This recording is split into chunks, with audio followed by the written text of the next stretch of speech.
Reliving the Extreme.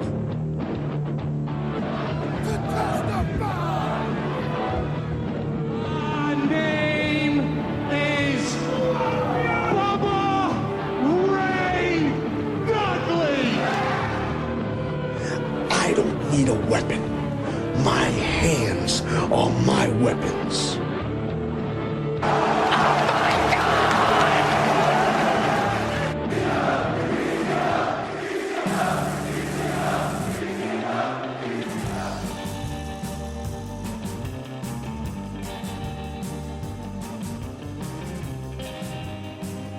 This week on Reliving the Extreme, we are delving into Hardcore Heaven 1994. Nate Maxson here with you, along with my brother Aaron. What's up, Ham Bones? And, of course, Mr. Chad Austin as well. Fucking Archie Mitchell all the way. I almost said, and Archie Mitchell, but no, wrong show. I'm thinking about legally changing my name. I mean, it sounds like you could be famous. He's trying. I mean, it's better than my legitimate last name. Nobody's ever going to think that guy's possibly famous. He's probably a Yugoslavian defective or a Russian sympathist or something. But yeah, I mean, I always sign at all my jobs when I sign in. I sign in as Chad Austin because they don't ask for an ID or anything. So I'm just Chad Austin that's all I ever say, just Chad Austin. Yeah, that's all right. Warrior was allowed to be Warrior, right? Yeah. Plus my fucking father's a fag, and I decided to not keep the name. He's a fucking idiot. Believe me, I wish he was in the ring with 911. It probably would have been better than what we saw in this show. Yeah, I have my, and we'll obviously we're going to delve into it, folks, but I have on my notes here, at the end of my notes, it said, because this is kind of an iconic show for ECW when you think about it, the end of it. You know, for the whole existence of that promotion, every time they opened a show, they showed us when the fans threw the chairs in the ring on top of Public Enemy. Oh, dude, I mean, where else has that happened? Exactly, yes. So, I mean, of course, you're going to milk that cow for as long as you possibly can. The show itself, though, for being a thing of legend, I guess, I thought was kind of a letdown. And I mean, obviously, we'll get into it, but I don't know what you guys thought. I'm willing to say it was probably a letdown because it was edited. Okay. And I'm sure that it didn't come across as great live as on tape on as TV. It did live. Yeah. I kind of noticed that myself, and it was like this was a pretty hot show. Mm-hmm. At least on paper going in. And that's probably the case, too, because there is a lot that kind of happens off camera. You know, you see someone's foot or you see someone's head or something, but you don't actually see what fucking happened because of just the one camera shot. I don't even know if I noticed that. Maybe I like feet. Yeah, you beat me to it, Aaron, with the Tony Atlas. Oh, geez, it is. I took my ex-girlfriend to a show and she met Tony Atlas, and me and Tony were talking, and she's like, "Does your man lick your toes?" She goes like, "What?" She goes, "Well, does your man lick your toes?" And she goes, "No." He goes, "Oh man." He said, "I'll lick them toes till Sunday." And I think the show was Friday. I'm just thinking, oh, good Lord. And then that was one of the last shows she ever went to. Kind of turned off from the pro wrestling business from that, huh? Yeah, good. I mean, she got she Beyond the Mat wasn't out yet. Mm-hmm. But I mean, if she could have watched Beyond the Mat before she decided she was going to go with me, she would not have went. She would have said, "That's okay. You go do your thing, man. I'm going to sit here and drink vodka until my liver falls out of my fucking rectum and whatever she does." Well, this show, Hardcore Heaven, takes place August 13th, 1994 at the ECW Arena. According to Wikipedia, it was a sellout. Every show is a sellout. Every show's a sellout. I mean, no, legitimately. Every show's a sellout because for every show they sell whatever amount of seats they got. That's why you see all the people standing. So then every single show, they have to bring in more chairs. So, I mean, I'm not going to say that it wasn't a sellout. Mm-hmm. I believe it totally was. They just had to bring in a whole bunch of extra chairs. As time goes on, like I think you alluded to a few shows ago, Chad, the crowds look bigger and bigger. And at this point, they added the bleachers in yet, or you know what I mean, like the seating outside from ringside? I don't think so, because I remember. What'd you say?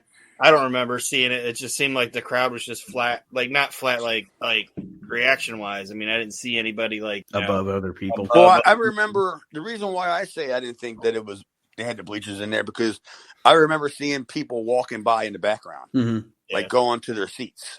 And if you would have had bleachers, I wouldn't have never saw that. Right. Well, the opening match here is Hack Myers versus Johnny Hotbody. Yes, Johnny Hotbody's still around, and he is. It was Hack Myers versus Rebel. Why did I write Johnny Hotbody? Rockin' Rebel. Because they're both going to be the ham bones of the week. Rockin' Rebel. Rockin' Rebel, and who else did you say? Johnny Hotbody. Yeah, they're going to be the hams of the week. And I don't even think Johnny Hotbody work here anymore. No, not anymore. So apparently I wasn't paying attention. But anyway, oh, good. In my notes of the match, I actually have Rockin' Rebel written down. Good for me. All right. But anyway, this match was pretty basic. Nothing good, nothing bad. They both did exactly what they were supposed to do. Yeah. The crowd was into both of them too. I mean, I don't mean to cut you off, Aaron, but I was going to say my only other note on the match really was actually Hack was really good during this match at reading the room too, as far as reacting to the Shaw chants and things like that. I thought he did a better job in the match than Rebel did, but they were both fine. Well, Hack had a lot of people there to help him. I mean, not only did he have ultimately Paul, but I mean, he was friends with me. He was friends with Axel and Ian, And I mean, I thought it was a decent opener. I mean, Hackomania was running wild, but my closed caption said Hackle. Hacklemania. Hacklemania was running wild in Philadelphia at Hardcore Heaven 94. And apparently on my end, so was Johnny Hotbody. Sorry about that. Your closed captioning said it was Johnny Hotbody too? No, my stupid head apparently said it was Johnny Hotbody. Hey, that to me was a pretty big win for Hack. Yeah. Yeah. I actually not having watched this show probably in 20 years, I forgot he won. I figured Rebel was going to win, to be honest with you. Yeah. Well, I mean, I already at that point, I already knew that Rebel was, you already lost to me. So, I think you lost to me. Yeah. Right. Yes. Yes, when you were having your win streak as a babyface. Yeah. So yeah, he must have knew he was on his way out. He was just there for the payday and the fact that he had the license, and Paul needed him because at that point, Pennsylvania is like Maryland.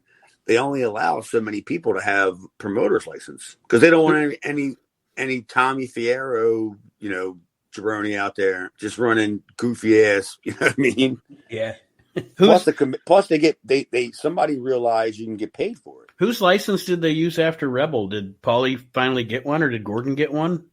I want to think that Todd got one from maybe Goodhart. Okay. I mean, because like I said, they weren't giving licenses out. You would have had to, and it was grandfathered kind of thing, so it was probably hard to get it, or unless they did a Vince route and just said, "Hey, this is all bullshit." Yeah. but the commission realized they can make money off of this, like every commission does, and that's the Ronald McDonald about it. Is that even when I had to go to the hospital from working a match where I got busted open in the head with a trash can, and I was the second guy to get hit by it by Brian Christopher.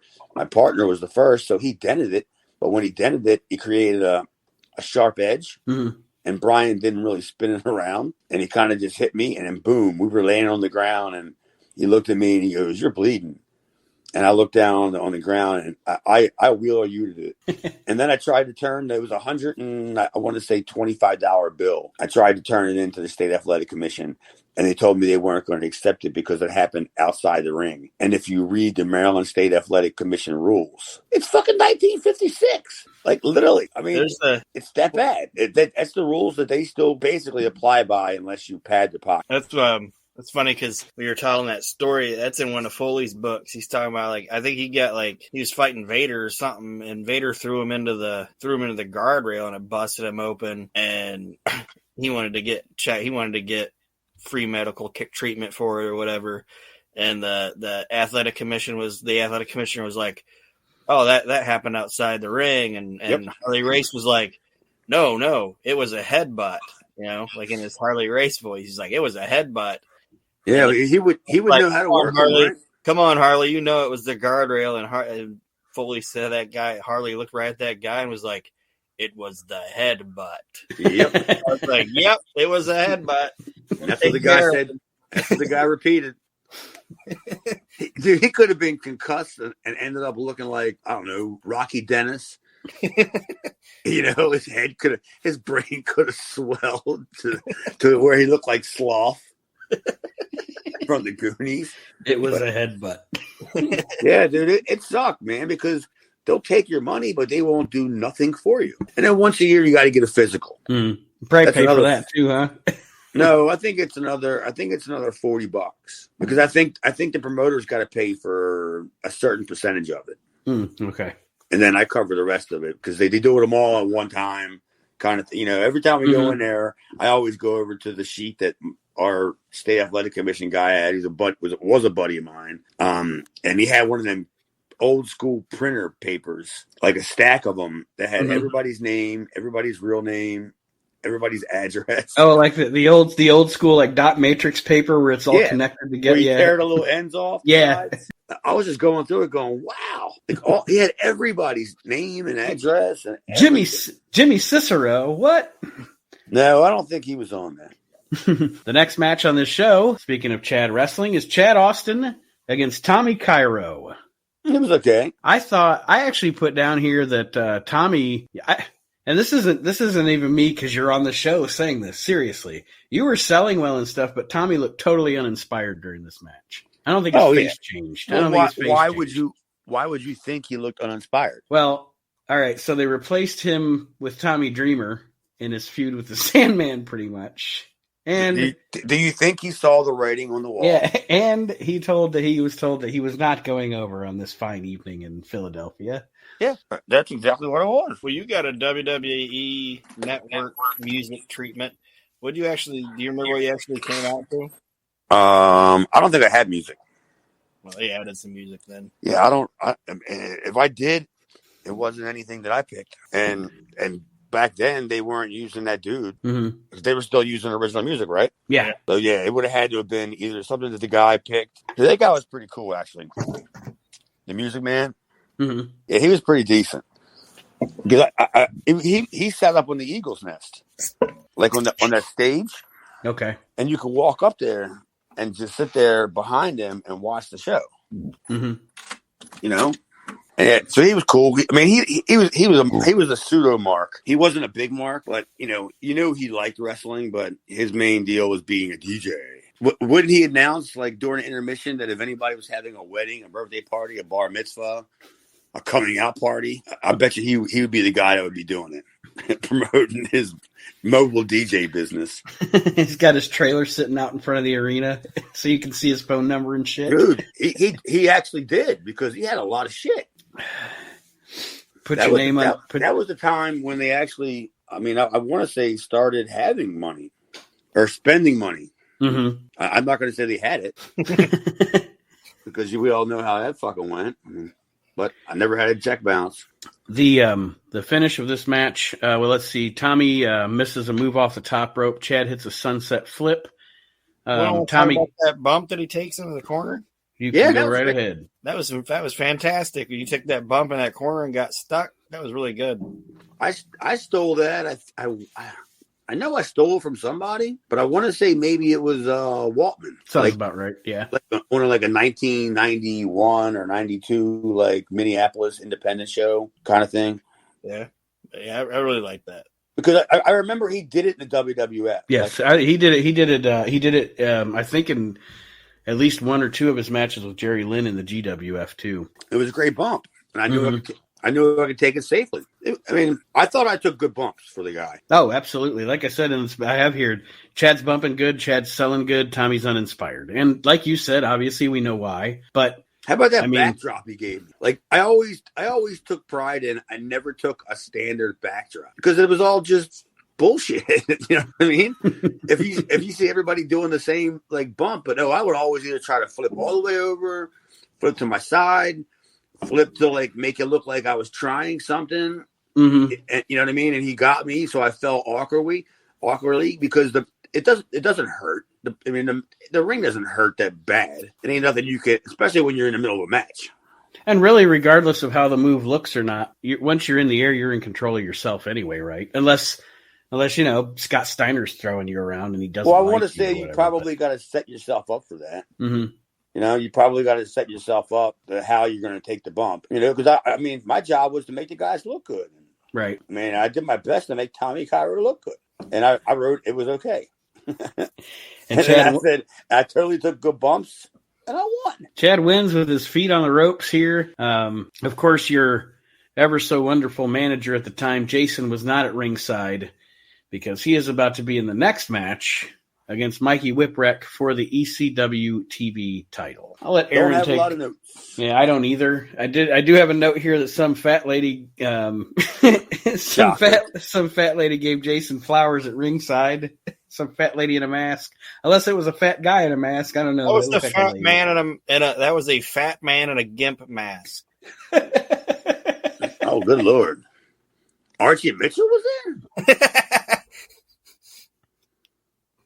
Yeah, I don't have anything for that match. It was just what it was.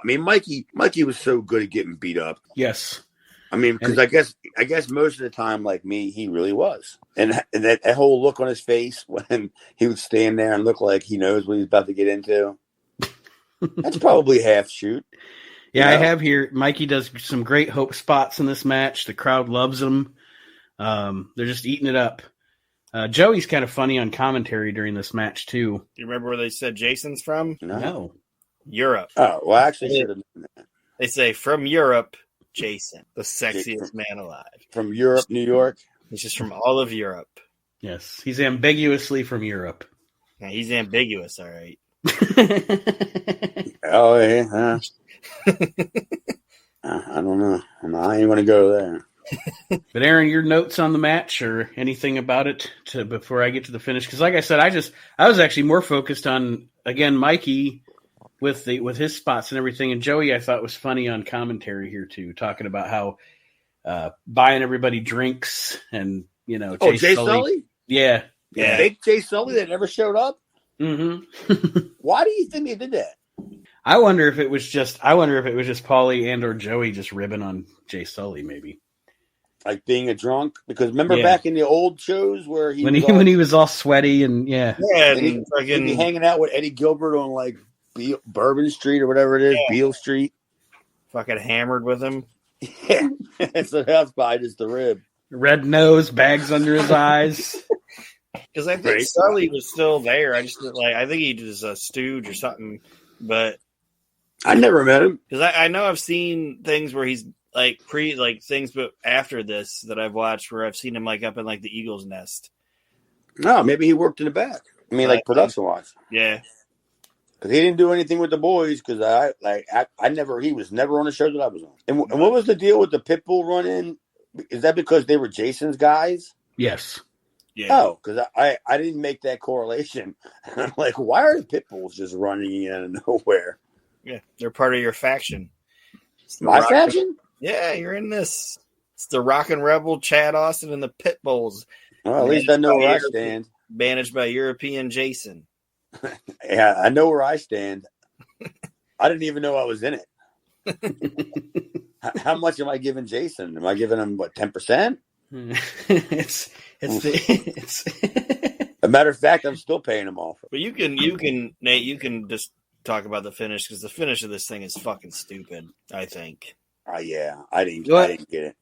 Yeah, and I can always tell when the finish is bad when my notes don't make any sense after the fact when I read them.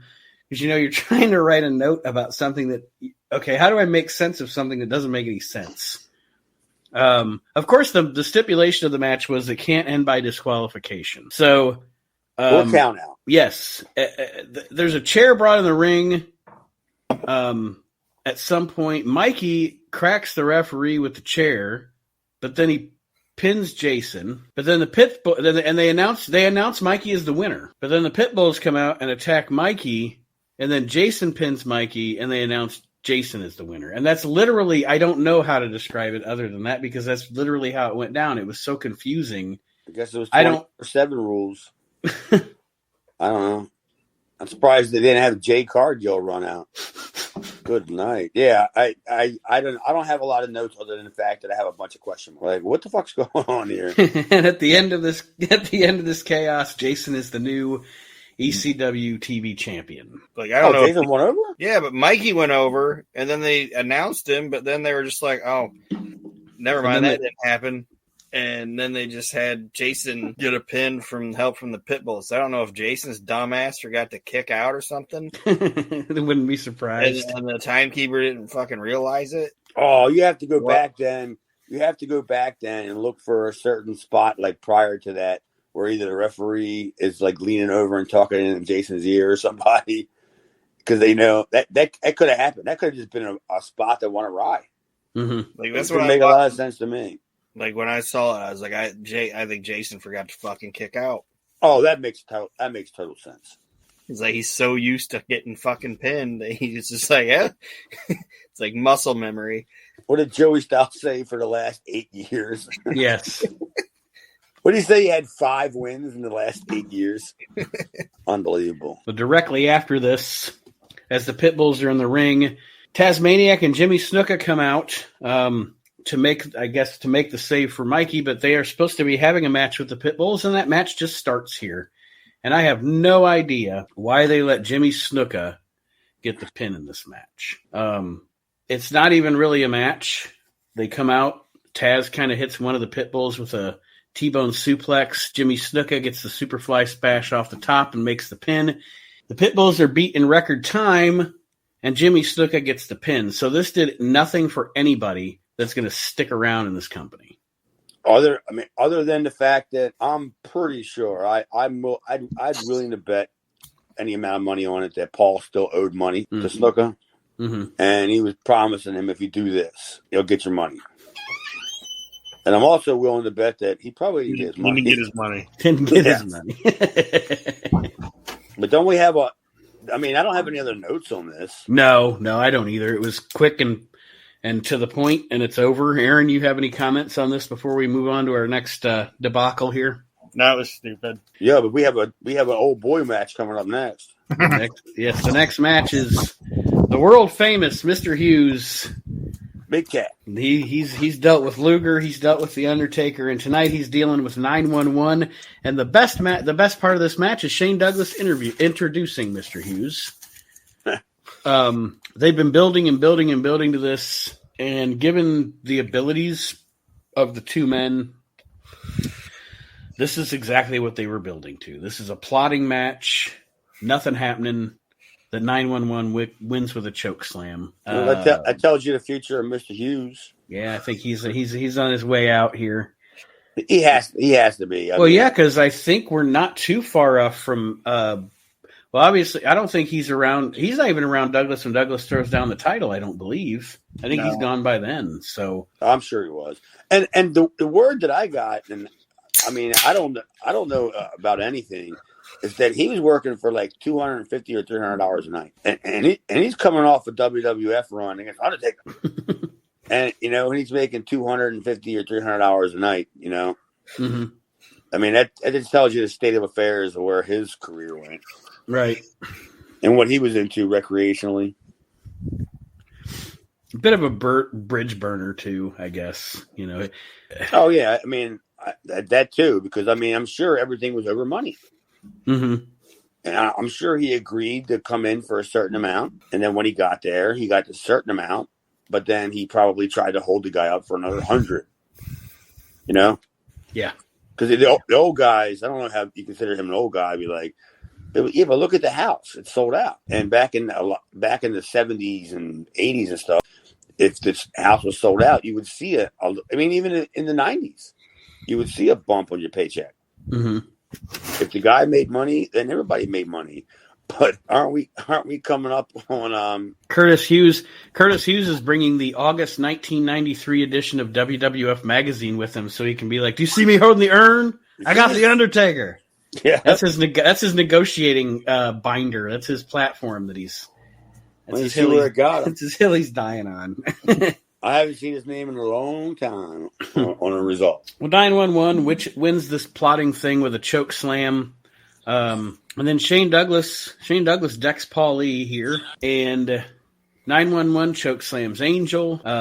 Aaron, anything else you want to say about this? Oh, Aaron, I hope you're all over this. It was fucking terrible. Like, no, there's one specific line. Oh, yeah, I have that written down too. If it's the one I'm thinking of, Chad. But what is it? When Paulie tells Shane to get his dead, smelly fish out of the ring. Oh yeah, dude.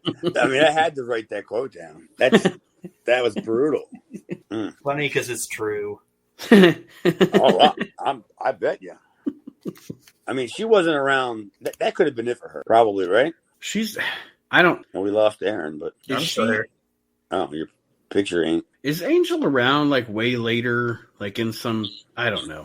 Maybe I'm thinking of a different ballet. No, I think you're right. I think she was brought back during some. Isn't she like with Simon Diamond or something later on down the line, or something one of those weird factions that they had, you know? And but that's a long time from here. Yeah. She might have been in the flock. I don't know, but I think she was brought back for something, and it was pretty much short term.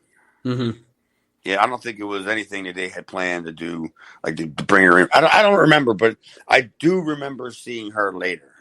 Yeah, like I said, you know how Paulie liked to do. You know, he just put a random bag of misfits together as a little faction or something, and I think at some point she becomes a part of one of those, but. Like Chad said, that's down the line. We'll get to it when we get to it.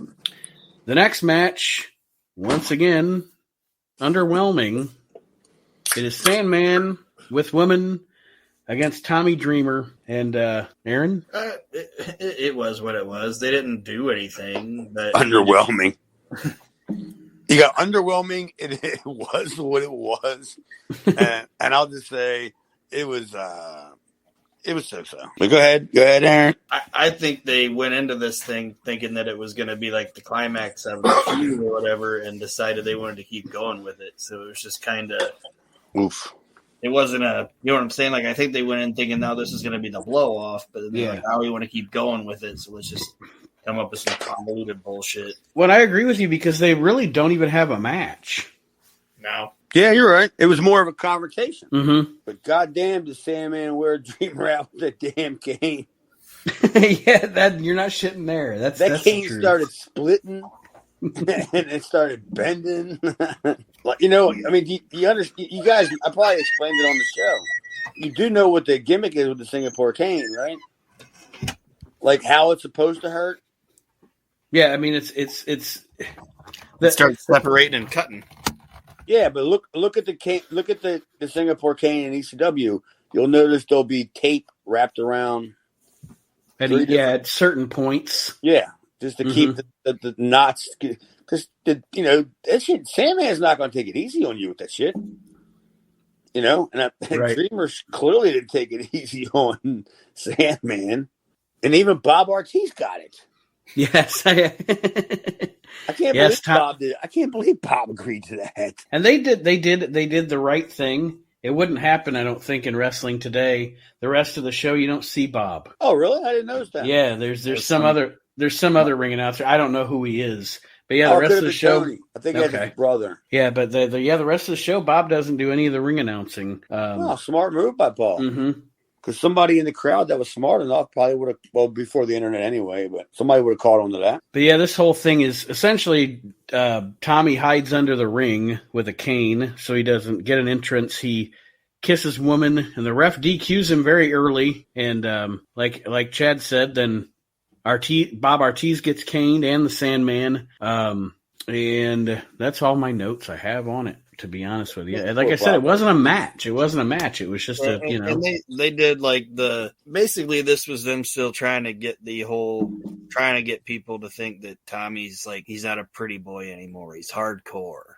Of course. I mean, everything from the time they started shitting on him was to do that. I mean, they're going in the right direction, I guess. I mean, I'm not even a fan of Tommy. I mean, we're barely even kind of friends. But you're right. You're right, though. With the story they're trying to tell, they're going in the right direction. I mean, I think we're probably the next taping or the taping after is when you're going to have the Please Sir May I Have Another angle. I don't know. We ain't got there yet. With the cane. So, I mean, that's the direction they're headed. And I mean, yeah, as far as a confrontation kind of thing goes, this was effective for what it was supposed to be. And I do like the fact that Sandman was resurrected with the cigarette. Yeah, with the Pall Mall. You sure it wasn't a Lucky Strike? It was a Pall Mall or a Durrell. One of the two. It probably depends on whatever gas station they stopped at before the hack walked in and go, hey. But this is 19 Newports, and they're like, this is a Circle K. And be a Durrell. Back then, you could get a pack of basics for $1.38. Jesus. He wants something less than that. He wants like the what do they call it when the stuff's didn't come out right and they sell it at a discount? like an outlet cigarette. Yeah, it's like when you make a tennis shoe and you're making it and one of the machines mess up the swoosh, like the Defect. Yeah, Defect. He goes in there and look. All the filters are different sizes on the cigarettes. The cigarette packs are all mixed up with different cigarettes. I got a Doral in here. I got a Pall Mall. He's rooting through the dumpsters, looking for any cigarette butts. He's asking the homeless for cigarettes. Oh my goodness! You got a cigarette? Hey Jay Sully, you got to smoke. Yeah, Sandman loved his cigarettes. The next match on this show is one that I was very much looking forward to hearing Aaron's opinion on. I don't know why. Oof. It's the Public Enemy and the Bad Breed for the ECW Tag Team Championships. It was fucking crap. Like it's Falls Count Anywhere, and they say, oh, what was it, like the team that doesn't answer the 10 count, now the team that was standing gets to use the bat, but then the other team is still using the bat. Like it's so fucking stupid. Yeah, it's a convoluted fucking mess. And no chemistry, and the whole thing, in my opinion, everybody in the match was a few steps off, and it was in fucking slow motion. They should have just let Rocco and Axel book the match, because Johnny and Ian were just, come on, seriously, just goofs, and didn't know shit from Shinola. But if Teddy and Axel got together, I'm sure they could have made something out of that. It was just a basic tag team match. Yeah, well, and I have written down here. There's a lot of lots of sloppy last man standing type shit here. Yeah, not like good last man standing stuff. Sloppy shit. And you don't get to see half of it. I know, this camera was just panning all over the place. There's a point where Rocco does like a moonsault off the scaffold and puts Ian through the table, and you don't even get to fucking see it. You hear it because big fuckers thud through the goddamn table and smack to the ground or whatever, and it sounded fucking impressive as hell, but you don't fucking see it. Well, that's because what they only have there, a 2-camera shoot? I think this was just one. A hard cam? I think so. If they had one camera, it would have to be a hard cam. Like I said earlier in the show, that was what I was saying about seeing tops of heads and feet, but there would be action outside the ring where you didn't, like Aaron said, you hear it. Something happened, but I can't fucking see it. Oh, well, dude, I remember thinking that during the Public Enemy Bad Breed match when there was so much chaos going on, and the cameraman, like the two guys, they both split to different sides of the ring, outside the ring. And the hard cam was still stationed on the turnbuckle, like the corner post. And then you hear Joey doing the color, and you're just like, where the fuck is anybody ahead? But yeah, clearly they worked on that. But yeah, it was what it was. I'm not going to kill either one of them. I didn't think either one of them tried too hard, and I think that this is probably the beginning of Bad Breed on the way out. Definitely Ian. Yeah. Oh, yeah. Oh, definitely Ian. We're getting close to the, the Taipei death match or whatever. Well, they haven't broken up yet. Man, I don't know if they did much with the angle. Like, if they did anything on TV about, anybody jumping somebody. You know what I mean? Mm-hmm. But I think they just kind of broke up, and then all of a sudden they had a Taipei death match. Because somebody saw like Bloodsport or something the night before. We could do this. Yeah, whatever. Go ahead. It was legitimately broken glass. With They the just party. they just couldn't break it down fine enough, so the Mhm. glass wouldn't stick to the tape, to the glue. I don't know if did that ever make TV, or is it on any of the videos? Because I don't know if I've ever actually seen the match itself. Maybe highlights from it, but I don't know if I've ever seen the whole thing. It may have been on Hostile City. Okay. I mean, it may have. I don't even know if I have it. That's a good question. I think it's funny when any of us try to say Hostile City, we say Hostile Shitty. Yeah, well, Freudian. But the Public Enemy does win this match and retain their tag team titles. You guys have anything else on this debacle? Glad it's over. Yeah, I hated it. Yeah, well, I mean, how do you really feel there? But the next thing is the highlight of the fucking show. Probably a nice little work of art. Yes, Sabu and Too Cold Scorpio is fucking great. Like, I don't even have a lot of notes for the match because I was just watching the match. You know what I mean? Like, that's I don't know if this was the first time these two have worked together. I was the third because there was a match that they put on TV, and then there was another one they did that they didn't put on TV that the rope broke on, and they showed highlights of it. So this is like their third match. Well, they definitely they got some pretty good chemistry, I think. Like, the only note I have is that there is that fucking pile driver that scored. I got to see that. Fucking rough. Yep, I think we all wrote that down. I have that here too. Oh, that pile driver was brutal. Yeah, that was gnarly. I don't even know who to blame. I don't know what went wrong. Was it who took it? Sabu, right? Yeah. Did Scorpio just kind of like give up like halfway through it or something? And was like, fuck all this. But that's the only note I have, and I paused because I was like, I want to watch this match. I don't want to miss anything, and they fucking hit it. I'm like, pause, sick-looking pile driver on Sabu, and then I started the match back up again. This is the best fucking thing on the entire show. It is, and it would have been even better. Again, I hate to keep beating a dead horse, but if there were things during this match again that you didn't see because of the camera work, and I just I think that's kind of sad that didn't get on tape. Also, I have written down a question that I wanted to ask you guys as I was watching this. In this moment in time, August of 1994, are these two guys both easily two of the top 5 workers in the country? Oh, Scorpio probably. I was gonna say Scorpio. I don't know if I'd say Sab. Like, when you say want to say worker, you just mean like in ring ability or whatever. Yeah, just I'm gonna watch a match with this guy, and I'm gonna enjoy everything I see while I'm watching. I don't like. I could be wrong because I'm not a wrestler, so I could be using the term. He's a car crash guy. Yeah, I wouldn't call Sabu a worker. He's a spectacle. Yeah, that's right. I mean, and there's nothing wrong with that. No, nothing. Like, I mean, there's a reason why you book Andre and you bill him as a special attraction. Yeah, like to me, a worker's like Scorpio, Regal, Malenko, Benoit.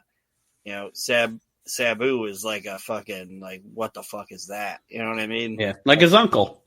Yeah. Yeah, but his uncle had a lot of pull. Mm-hmm. So he could suck as much as he wanted to. No shit. It's like Jim Barnett. Oh, my boy. Sorry. My boy. I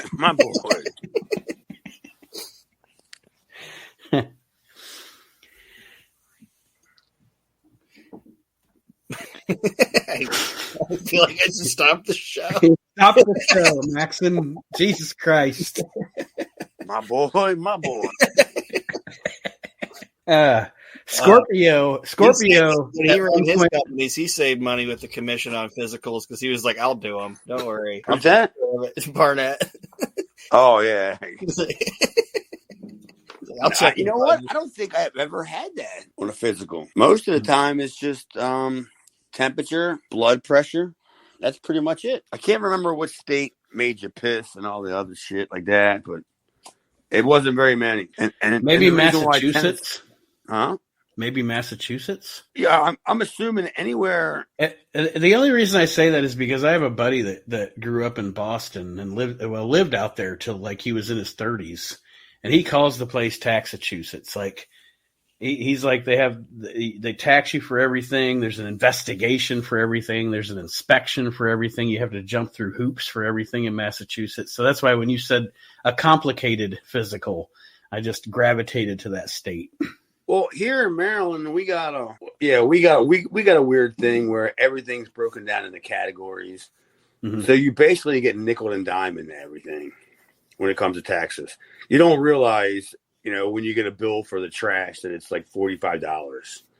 And then you get another bill for something, like that shit. They just bill you for everything. And then you wonder, where are the actual taxes that are coming out of my paycheck going to? Yeah. Yeah. I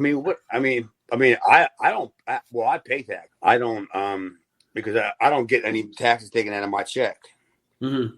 So I got to file for all that stupid shit. And most of the time, Miss Jessica, the lovely Miss Jessica, she knows how to manipulate numbers because I got to save all my receipt. You know what I mean? All that crap. Yeah. Yeah. And in wrestling, no independent wrestler ever filed taxes. Because what are you going to file? I got no income. This dude paid me $20. How do you claim, how do you file a hot dog? Yeah, but just think if you could, because all the. I mean, I don't mean a hot dog. No, I'm not talking about claiming a hot dog. I'm talking about gas. Yeah. Because up here in Maryland, you really can't claim gas. You have to have a specific occupation to claim gas. And I mean, I save all my receipts because, like I said, the lovely Miss Jess, she can manipulate some numbers and shit like that. Mm-hmm. Oh, I mean, my wife does the same thing because with the podcast, we have an LLC. We started an LLC for that reason, so that, I can actually claim half of my internet bill because we use it to record this podcast. I can claim part of my mortgage because I use this office to record them. So yeah, I mean, and my wife's in banking, so she knows how to work the system too. So yeah, I mean, get every fucking dime you can out of the government. Dude, if it wasn't for Jess, I haven't filed taxes in years. And it probably wasn't even until the first year or two that we were together that she found this out. When I started getting letters. After I changed my address at the motor vehicles and the mail started coming here and stopped going to my old apartment where I could intercept it. And she's like, how many credit cards do you have? I go, I don't know, as many as they keep sending me. It says approved, and I take it. Fuck yeah, I'm approved. I mean, that they think I can pay them back. They got more confidence in me than I do. Thank you, MasterCard. Yeah. Thank you, MasterCard, for your affirmation. Yes, dude, I filed for bankruptcy over somewhere around $10,000. Whatever it was that I owed. Mm-hmm. And I got it, and literally a couple days later, I started getting ads in the mail for credit cards. Car lots wanted to approve me for buying a new car, and my attorney told me that you'll never get approved. Like you'll never get approved for, a loan or anything. Right. And little did he know, dude, I got credit cards out the yin yang. They just bankruptcy is gold, Jerry. It's gold. Yep. Bankruptcy is a beautiful thing if you find the right lawyer. If you owe $10,000, I know a guy you can only pay $2,500 to, and he takes payments. As a matter of fact, I still owe him, and that was 30 years ago. One note I have on this Too Cold Sabu match: Scorpio during this match misses one of the most beautiful moonsaults I've ever seen, but he misses it. I mean, it was a thing of beauty. And Sabu does wind up winning the match with the Arabian Facebuster. Well, how did he mess it up? Because I must not have caught that. Well, no, it was a moonsault that he was intended to miss, but the moonsault itself was a thing of beauty. Like he just sailed, and I mean it was great, but he missed it. Who had a better moonsault than Scorpio? The only other person that I could say, I don't even know if it's better, but the only other person I could say had a as beautiful a moonsault as that is Kurt Angle. Kurt Angle's moonsaults were pretty. Yeah, I agree with that. And he always missed his too. So the best ones he always missed. Well, that's because they were probably worried about killing the guy. Yeah. if they're going to do it right and they're committed to doing it, Mm-hmm. they probably don't want to hit you with it because for fear of what if. I mean, I felt the same way. Well, it's like Kurt said Bob Holly told that to him because if you remember, Kurt broke Bob Holly's arm when he hit his moonsault, and that's what he told him. He was like, the first goddamn moonsault you ever hit, and you broke my fucking arm. Yeah, take that out of your fucking repertoire. I stopped doing it, I don't know, a few years. I mean, I stopped attempting to land it a few years into my career when I realized I ain't that fucking acrobatic. I'm not black. I don't have any of them genes in me that I can do all this flippy floppy stuff, and yet I continue to try. Like, I ain't black and I ain't the Great Muda, so I ain't doing it. No. I mean, but Scorpio probably had the. I know, like you said, Kurt Angle was probably right up there, but Muda's moonsault was to me the most impressive. Yeah, because he wouldn't go up there and showcase it. Yeah, no, it was like quick. Yeah. He would plant the guy, however he planted the guy, and he'd be up on the top rope, and boom, there you go. Mm-hmm. Moonsault City. Well, the final match here is the one that we discussed at the beginning of the show with the iconic ending. But it is Cactus Jack and Terry Funk, and you're not going to go wrong here with these two guys in the ring against each other. No, I don't know. On paper. And I thought Jack's promo at the beginning was fantastic about, you're already looking at him sideways because he's saying, I want Cactus Jack and Terry Funk to have a great technical classic in the ECW arena. Yes. Well, that's. I mean, how are you going to build better heat? Mm-hmm. Especially in Philadelphia. And it's the beginning of Cactus cutting promos in ECW, which are my favorite promos of all time. Right up there with Dusty. But Cactus's promos in ECW are literally my favorite promos ever. But and from what I remember, almost all of them were one take Jake. Mm-hmm. Like literally, Paul would just say, "All right," because once Paul got you on set, you did all the promos you needed to do. It wasn't like you cut a promo for whatever spot show or whatever show, right? And then you go to the next guy and he cuts a promo. No, you cut all the promos for all the shows you're doing, like at one time. Mm-hmm. So Jack was the guy that everybody in the locker room would clamor around, like when he was doing his promos. It could have been 2:30 in the morning, 3:00 in the morning, and you would still have 20 guys sitting around watching Jack cut all these promos, and just like their tongues are hanging out. Like, what the hell, man? And I'm not thinking Jack. I'm not thinking just from what I've seen over the years. I'm pretty much thinking Mick is not the guy that's just insert city here and it's the same promo over and over again. I'm sure everyone was different. Well, yeah, that's what Jack wanted. I mean, Jack was that. He was different. Mm-hmm.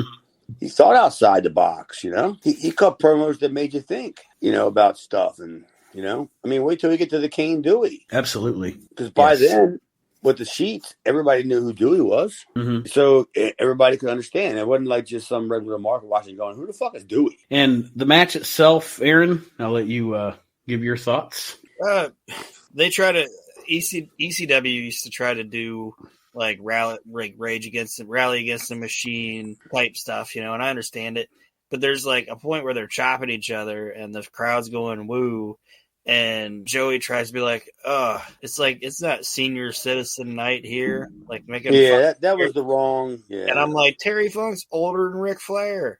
Like, that is not a joke that they should be making at that point. Mm-hmm. That's the only negative thing I had about this entire match.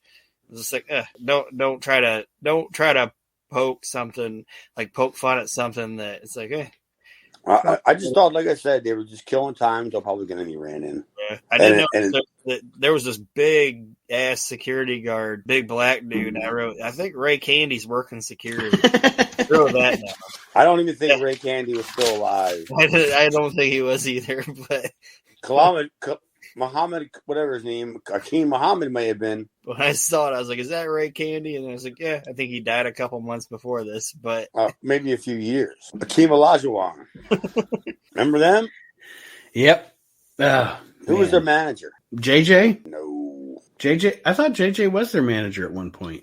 The Zamboni Express? Oh, no, Paul Jones. Paul Jones was their manager. Who was their first manager in Florida? Oh. Maybe. No, he didn't manage. I think he managed the Angel. It was Jonathan Holliday. I mean, he didn't last very long either. And I don't think either one of the, whatever it is, the Akeem African Dream Express gimmick stick around too much longer as well. Well, the match itself, like Aaron and Chad both alluded to, it was just getting to the end of it, really, where the Public Enemy comes out and attacks Terry Funk. And then they try to throw Cactus on top of Terry to pin him. Cactus refuses, and this results in the four of them brawling around the arena. So we're furthering the feud between Terry Funk and Public Enemy and inserting Cactus Jack into it, essentially. Right. That's not a bad idea. Mm-hmm. I mean, who do you have left for Public Enemy? Yeah, I mean, nobody that you've built effectively, to be honest. I mean... And I doubt very seriously they're actively searching for tag teams. Right. Who's your next potential challengers? Tasmaniac and Snuka? Phi Delta Slam. The Moon Dog. Johnny Hotbody and the Rockin' Rebel. That's my team right there. They're the same man. Me and Donnie Allen. Shearer Brothers. Pull that one off. Is it Kyle Shearer? It's Shearer, right? Kyle and Keith. You think that's the inspiration for Elias and Ezekiel? I hope not. But you could be right because it's getting over with me like the other gimmick did. Yeah, I don't get me started. I don't. And then also, like we said, at the end of this brawl around the ring with Funk, Cactus Jack, and the Public Enemy, Cactus and Terry are asking some of the crowd, hey, throw us a couple of chairs. And what winds up happening is... the big spot. Yes. All of the chairs. One of the unintentional visual classic moments in ECW history. Wrestling history. Yes. This is not how it was supposed to go, but it was fortuitous that it did go this way. I'm just glad that Funk and Cactus have the ability to just call an audible out in the middle of the ring. And just, you know what I mean? Because I doubt very seriously that Paul told him to do it. Mm-hmm. Do you think Paul had any input in that match at all? Doubtful. Other than maybe the finish? Maybe the beginning not Jack's promo essentially, but the impetus, like the what his promo was supposed to be about, maybe. I think he might have thought he was going to have some input in that match. You know what I mean? But then walked up, said, hey, this is what I think you were going to do. This is what I think you should do. And Terry Funk was probably like, I appreciate that, but this is what we're going to do. I'm pretty sure he didn't even say that.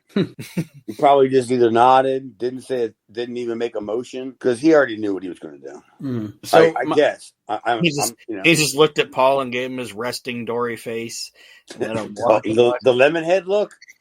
But I actually wrote a question down here to ask you, Chad, as someone that is obviously a worker, has been in the ring for something like this, where, like I said, obviously Cactus and Terry's intention when they asked for somebody to throw some chairs to them was not for the entire arena to start chucking their chairs in the ring. No. As a worker, does something like this piss you off? I know it's an iconic moment and et cetera, hindsight, but for the safety of the guys in the ring, is something like this something that as a worker would piss you off? No, I would consider that an honor of valor. Okay. I mean, wouldn't you? You're reaching out to your fans. Mm-hmm. That, help me out here. And then whether or not they were fans or not, I'm sure they all were. But I mean, everybody was like, oh yeah, once you see the first chair come in, everybody said, oh fuck yeah, I like this. Open the chair faucet. Yeah. This is a good idea. So yeah, I don't think it was actually planned. But I mean, once it happened, and you can see the guys run for their lives. Yeah. Well, so Matt, that's what I was going to ask too. Like, say what you want to say about them. Grunge and Rocco are underneath that whole thing. Like, well, that's the best place to be. That's what I was going to ask. Like, is that just like, I don't know how I want to say it. Like, is it like safe just laying there, or like oh, if you're underneath a bunch of chairs like that, like the first because you probably suck, but after that it's probably just whatever, right? Yeah, after you get a bunch of pot on top of you, like the one thing you don't want to do is have your head exposed to an errant chair, like that flies in. I mean, because they have them little screws in the sides. That's what hurts you. It ain't the chair seat. And we definitely didn't have the same chairs they had at Kuroki and Hall, where guys were busting the bottoms out of them and shit. Right. No, I mean. Yeah, it was just a great visual. Oh, absolutely, yes. And then the not Bob Ortiz ring announcer's like, please don't throw chairs in the ring. I was getting a beer when I heard that, and I just was like, oh boy, can you please not throw the chairs? The minute he said, "Can you please not throw the chairs?" Anybody that hadn't thrown their chair threw their chair. They were in Philadelphia. How much you want to bet that could have been Paul telling the guy to say that? Yeah, it's like this guy that looks like he manages a Kenny Rogers telling me not to throw a chair in the fucking ring. Throw it directly at you. I never thought about this. I've never thought of this before, but what if Paul did tell him to say that? Mm-hmm. I mean, they're in the ECW arena. He's like, be as polite as you can. Like, this is Philadelphia, so if you're polite, they're going to fucking hate you. I would thoroughly appreciate it if you would not toss any more of your seating implements. What is this? This is like Vince McMahon's list of terms you can use. Medical facility. It can't be a championship. It's a title belt. Don't throw your chairs in the fucking ring. You can make that one word with commas, I guess. I don't know. Well, overall, that was a great. That was just like one of them great moments where I'm sure I was there because I watched everything on that little tiny ass fucking on somebody's black and white TV that from their bedroom they brought there. Mm-hmm. Yeah, but I remember I just remember all that shit. How I used to be the only guy sitting there watching everything, and then as the show went on, as the guys finished their shit, they would all come back and sit there and watch, the rest of the show. Mm-hmm. And it wasn't so much as in like I want to see what they're gonna do. It's more like appreciation. Like, oh, this should be good. Do you remember any of the guys' reactions after they walked back through after the chairs? No, because didn't they? I think they just brawled. Like, I think they may have shot an angle outside too. No, I mean at that point the show was over, and I had to go find fucking Axel to fucking go home because I'm not sure if he drove that night or I drove that night, but it's a pretty safe bet that I probably. Well, that being said, guys, overall, what did we think of Hardcore Heaven 1994 in retrospect? Honestly, I didn't hate it as much as you guys did. I enjoyed the show. I thought it was the most ECW type show that I've seen so far, if that makes sense. Oh no, it completely makes sense because we're seeing a change in the product. Mm-hmm. Paulie's finally gotten the stink off of the Todd Gordon era, right? Yes, he has cleansed the Cabrini. Yeah, he definitely has done that. And the only Cabrini holdout's Rockin' Rebel, isn't he? I mean, I guess. I mean, well, I won't count Sandman because Sandman evolved. But I'm just saying, like, the only like just regular act is fucking Rockin' Rebel. Yeah. Yeah, and then a close second would probably either be me or Dreamer or Bad Breed. Well, Cairo to an extent, but Cairo. I just mean like with like the fact that nothing's changed about like Rockin' Rebel is still the same Rockin' Rebel that he was in Cabrini. You know what I mean? Everybody else's characters, like they've put like ECW-esque type stuff on them. You know what I mean? That's what they should have done. That's what you want to do. I mean, you're not running Todd Gordon's ECW anymore. You're starting a whole new thing. I thought everything was right. Yeah. I mean, what'd you give the show, Aaron? I would have gave the show a solid B- or a C. I enjoyed it. All right. I'll probably go as high as probably a C+. I mean, you could probably argue a B-, but I don't think so. Like the only I think it was just an average show for a company that was just establishing their ground, their roots. The only thing the only thing I didn't enjoy on it was fucking Public Enemy and Bad Breed. And I know you guys are gonna be like, oh, what about 911 and Mr. Hughes? I didn't go into 911 and Mr. Hughes thinking, oh, this is gonna be great, and then I was let down. It's going to be Liger and Pegasus Kid. Yeah, I knew this wasn't going to be. I knew it was going to be total suck, so I wasn't mad when it was total suck. You know what I mean? Mm-hmm. I actually enjoyed watching this show. Well, I bailed out on both of them guys a long time ago, anyway. So nothing surprised me, shocked me, turned my opinion the other way. And one thing where I totally agree with Aaron is this is the most ECW thing we've seen that we have reviewed so far. And I mean, we are literally, I think the NWA Championship tournament where Shane throws the belt down is about 2 weeks from now. Yeah, they were a couple weeks away from it. So you are really we are really getting to the point where it's going to stop being Eastern Championship Wrestling from the NWA, just an indie, and becoming Extreme Championship Wrestling. And shit's about to get good, guys. About to? We've been doing this show for what, a year and a half? Well, no, this show's always been good. I'm talking about their show. No, that's what I mean. What the hell you mean? We've sat through a lot of this. And we had a lot of fun doing it, but it's things are about to change drastically in the next few weeks, and I am glad that our listeners and my co-hosts are going to be along with me for the journey. And I don't know if you guys have any parting words for our listeners. I know we recorded late this week, so I want to thank you guys for being here. Aaron, any parting words for everybody out there this week? Just that there was a fan request to bring the Ham Bone of the Week award back, so that'll be returning next week. We don't do it anymore? We haven't officially given anybody the ham bone in a while. Oh. This guy officially wants us to start ham boning people. So we're going to do it. I'll bring it back and I'll actually start charting it. So what I'm going to do is what I'm going to do is Why was that funny? I don't know. I'll start charting it. It's going to be a ham bone chart. There's going to be statistics and shit. If people start paying for the show and we start making some money, I know my old Maryland promoter owns like a wrestling store and like a trophy shop. Mail people the ham? Well, no, we mail it out the first time. And then after that, the ham bone of the week has to mail it out the next time. Wake up. And then people are going to wonder why Archie Mitchell's getting so many packages. It's like, I got to keep mailing it to myself? yeah.